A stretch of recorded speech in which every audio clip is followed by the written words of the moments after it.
Greetings, I'm Barry P. Cook, and you're watching Confronting Conservatives. So, the Supreme Court has made its ruling in Donald Trump's immunity case. And, wow, people have feelings about it. Here's what I'm thinking. I'm thinking they didn't really have a choice but to rule the way they did. And I'll say that because we're in the age of Trump. We're in the era of Trump. And, quite honestly, without a ruling like this, there wouldn't be anybody to protect us from future Trumpy bullshit, whether it's from himself, or from his acolytes.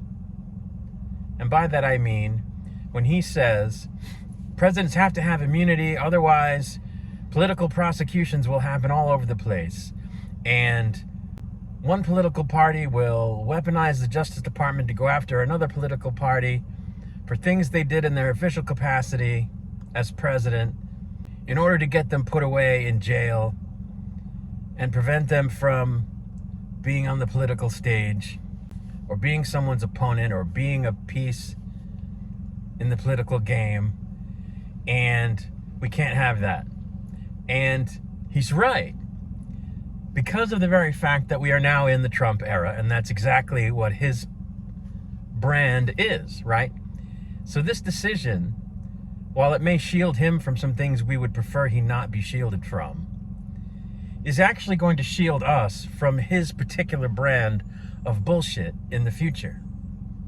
It will prevent him from doing the very thing that he suspects those who oppose him politically are now doing to him and would do to him in the future. It's a sad state of affairs, but he's absolutely right when he says that political criminal prosecutions would occur. The reason they would occur is because we're now in the Trump era, where people will do those kinds of things because they're emulating him, and those are the kinds of things he would do. So he's telling on himself when he says that this is what would happen if presidents didn't have immunity. But he's right, because in this day and age, that's exactly what would happen since the advent of Trump. Because all that stuff is on the table now. I mean, for crap's sake, he tried it with Biden. Although Biden, wasn't president at the time, but he tried to prosecute his political opponent. And without a decision like this, people like him could do it to other presidents in the future. So that's one thing. For another thing, if ever we faced another 9/11, and whoever were president at the time that such might occur needed to shoot down a commercial airliner with civilians aboard in order to prevent that plane from killing thousands of people in a skyscraper, or many more people on the ground than are on the plane by crashing into the ground, perhaps while carrying a dirty nuke or something, they need to be able to do that without worrying that they're going to be prosecuted for murder. Not by a political opponent, but by someone who thinks it was wrong that they did that. And I think it's right to say that presidents need to be protected from that kind of thing.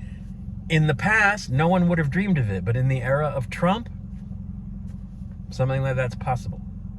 Not politically motivated, but possible, right? Because he took the wheels off the wagon and put things on the table just by being who he is that would never ever have been on the table if not for his entry into politics.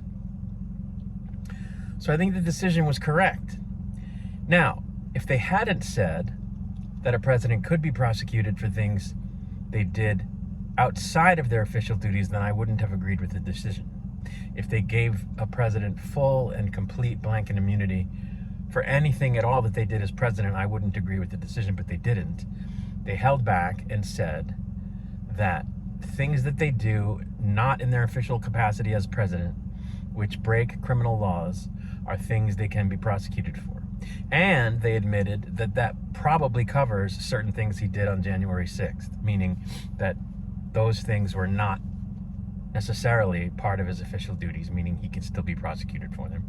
And it wouldn't, I don't think, cover the things at issue in the Georgia case or what's at issue in the documents case.